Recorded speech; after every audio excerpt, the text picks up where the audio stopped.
नमस्कार, मैं Vishnu Narayan the Bihar mail के लिए। आज हमारे साथ हैं इंद्रजीत साकेत। मैंने इनका वीडियो सोशल मीडिया पर देखा, खासतौर से फेसबुक पर। अपनी उंगलियों से ही तबला बजा रहे थे और अपने मुंह से गाय, मुर्गी, बछड़े, कुत्ते की आवाजें निकाल रहे थे। मिमिक्री आर्टिस्ट हैं, काशी हिंदू विश्वविद्यालय बिरला ए छात्रावास में रहते हैं, संस्कृत पढ़ रहे हैं, मध्य प्रदेश के रहने वाले हैं, रीवा, है ना जी। आपका एक्ट जो है इस बीच सोशल मीडिया पर काफी सराहा गया, हालांकि वो लिमिटेड सर्कल में ही है। तो हमने ये सोचा कि हम अपने माध्यम से आपको उसके एक्ट को और विस्तार दिया जाए।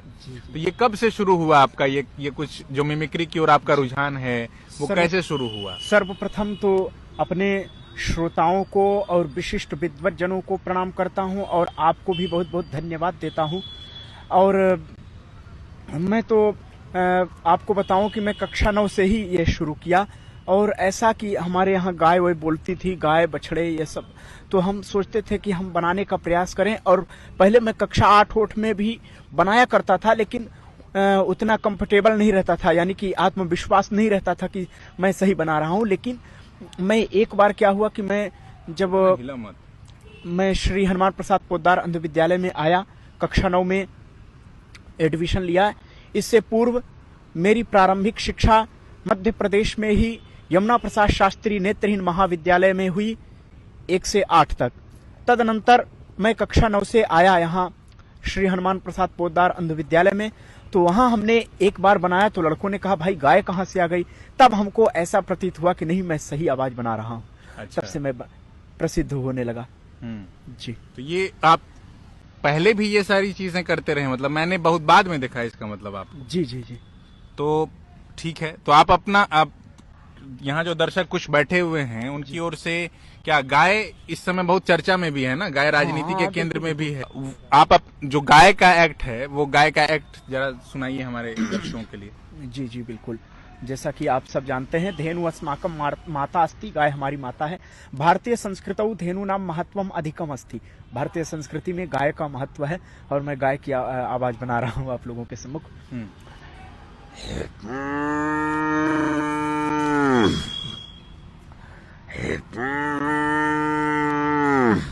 देखिए, दो प्रकार की होती है नस्ल तो कई होते हैं उसके, लेकिन जर्सी गाय और ये देशी, लेकिन हम देशी गाय की ही बात करते हैं क्योंकि देशी गाय ही हमारे यहाँ थी।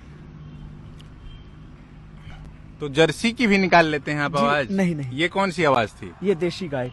तो जर्सी की भी निकालते हैं आप? तो जर्सी की आवाज नहीं निकालते हैं। अच्छा, नहीं निकालते हैं जी। फिर और कौन से जानवरों की आवाज निकालते हैं? बछड़े की आवाज।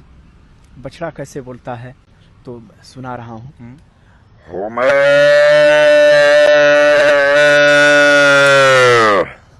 ऐसे। वाह, क्या बात है। और एक दो बार और निकाल करके दिखाइए बछड़े की आवाज।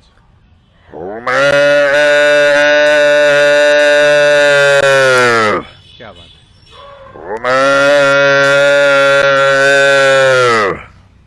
पीछे आपकी आवाज सुन करके कुत्ता भी भौंकने लगा है। जी, जी, जी। अगर कुत्ते से संवाद करना हो तो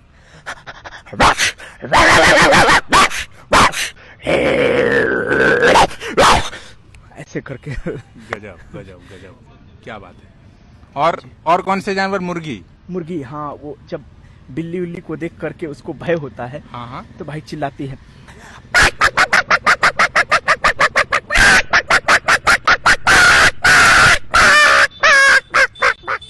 क्या बात है। मतलब आप बहुत ऑब्जर्वेशन तो आपका बहुत तगड़ा है। नहीं मतलब इसका मतलब हम नहीं जानते, हिंदी में थोड़ा सा बताने की कृपा करें।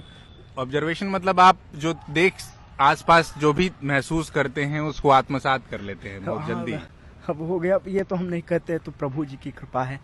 देखिए, हमारी रुचि मतलब भगवत भजन में रही और हम ये भजन करते, भगवान का ध्यान करते ही ये हमें सिद्धियां मिली हैं। जी हाँ। और हम स्तोत्र का भी पाठ किया करते हैं और ऐसे गीता उता के भी श्लोक को हमने कंठस्थ किया है। जी। और हम आगे चल करके भविष्य में हम कथावाचक बनना चाहते हैं। क्या बात है। और हमारे गुरु, ये सब हमारे गुरु जी की देन है। हमारे दीक्षक गुरु हैं। आप लोग उनको यूट्यूब में सर्च करेंगे, फेसबुक में, वो बहुत चर्चित परिचित गुरु जी हमारे हैं। अच्छा। उनका नाम है स्वामी राजेश्वरानंद सरस्वती।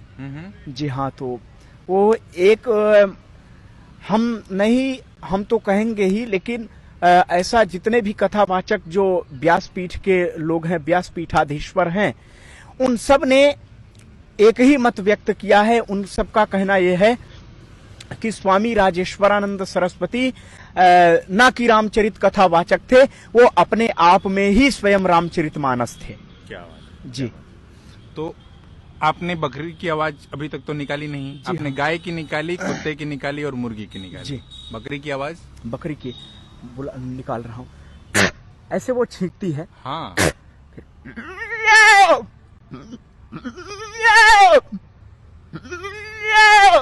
क्या बात है, ऐसे क्या वो बात है। बोलती है। तो ये अभी तक 4 जानवरों की आवाजें हुई जी। और कोई छूटा भी है? छूटा एक रेडियो की आवाज में आपको। अच्छा, रेडियो मतलब क्या रेडियो आप बहुत सुनते भी हैं क्या? सुना करता था कभी, जो है तो उसमें अनाउंस कैसे मतलब वो बोलता है। आपका पसंदीदा चैनल कौन सा है? मैं मीडियम शॉर्ट में ही सुनता हूँ। मीडियम शॉर्ट जो होता है, मीडियम वेग पर वाराणसी केंद्रीय सब, और एफएम वगैरह नहीं सुनते। एफएम मैं सुनता था, देखिए, रेडियो मिर्ची। अच्छा। लेकिन थोड़ा सा मैं आपको बता दूं, अगर रेडियो मिर्ची तक मेरी बात पहुंचे तो बड़ी कृपा होगी। मैं रेडियो मिर्ची से थोड़ा सा रुष्ट हो गया। अच्छा। वो कारण रुष्ट होने का क्या है कि प्रतिदिन वो प्रातः 5 बजे एक समय ऐसा आता था कि वो मतलब अच्छे स्तोत्र सुनाया करता था, और जो है तो अच्छे मंत्र भी। उसको मैं उसी से याद किया, और वो जो है तो बीच में बंद कर दिया, इसलिए उसको भी हमने सुनना बंद कर दिया। ठीक, हम कोशिश करेंगे कि आपकी बात वहाँ तक जो हमारे मित्रगण हैं उन तक पहुँचा पाए, जो आपकी शिकायत है वहाँ तक पहुँचे। हाँ, तो रेडियो का जो अनाउंसमेंट करते हमारे हैं यहाँ रीवा आकाशवाणी में वो ऐसे होता है। हाँ। मीडियम वेग पर 254.45 मीटर अर्थात 1179 किलोहर्ट्ज पर ये आकाशवाणी का रीवा केंद्र है। इस समय शाम के 7 बजने को है। प्रस्तुत है कार्यक्रम किसान भाइयों का चौपाल। क्या बात है, क्या बात है। मतलब आप वाराणसी के आसपास भी आपने इस चीज का वो किया है, ऑब्जर्वेशन? नहीं, वाराणसी को हमने अभी सुना नहीं रेडियो। अच्छा, ये रीवा की ही यादें हैं आपके पास, आपसे जुड़े हुए। हाँ, विविध भारती? नहीं, विविध भारती की आवाज ऐसे नहीं। हम आपको जो कुछ, और हमारे यहाँ कुछ मतलब लोग, देखिए, बड़े लोगों को तो सब जानते पहचानते हैं। हमारे यहाँ एक मेस में पहले काम किया करते थे, और जो भी हमारे बिरला बी के साथी रहे होंगे तो मतलब जानते होंगे, शैलेंद्र जी को जानते होंगे। वो मतलब कि वो मेस में काम करते थे। मेस महाराज मेस 1 चलाया करते थे वो। अच्छा। इसमें तो गणेश जी हैं, और एक कोई 2-3 दिन से नंबर 4 मेस चल रहा है। लेकिन शैलेंद्र करके थे, शैलेंद्र उनका नाम, शैलेंद्र यादव, देवरिया जिला के रहने वाले हैं। अच्छा। तो वो बोला करते थे। एक बार क्या हुआ कि हमने उनसे कहा, शैलेंद्र भैया, वो हमसे मिले, कहा हो साकेत भैया, तब ठीक ठाक बानू? तो हमने कहा, हाँ शैलेंद्र भैया प्रणाम, और बताइए आप भोजन क्यों नहीं बना रहे, कब से मेस क्यों बंद कर दिए? अरे मर्दबा, हमार पेलांटी लग गई बा 1000 रुपया के, ऐसे हम यहीं से भोजन बंद कर देले बानी। ऐसे आप तो भोजपुरी बोलते नहीं है? भोजपुरी बोलते नहीं है, मतलब खाली आपने ऑब्जर्व करके भोजपुरी इस तरीके से वो किया है? जी हाँ। आपकी वहाँ कौन सी भाषा बोली है? बघेली। बोली? बघेली। जी। उसमें अगर यही बात कहनी हो जो आपने कही है अभी, तो कैसे कहें? तो उस प्रकार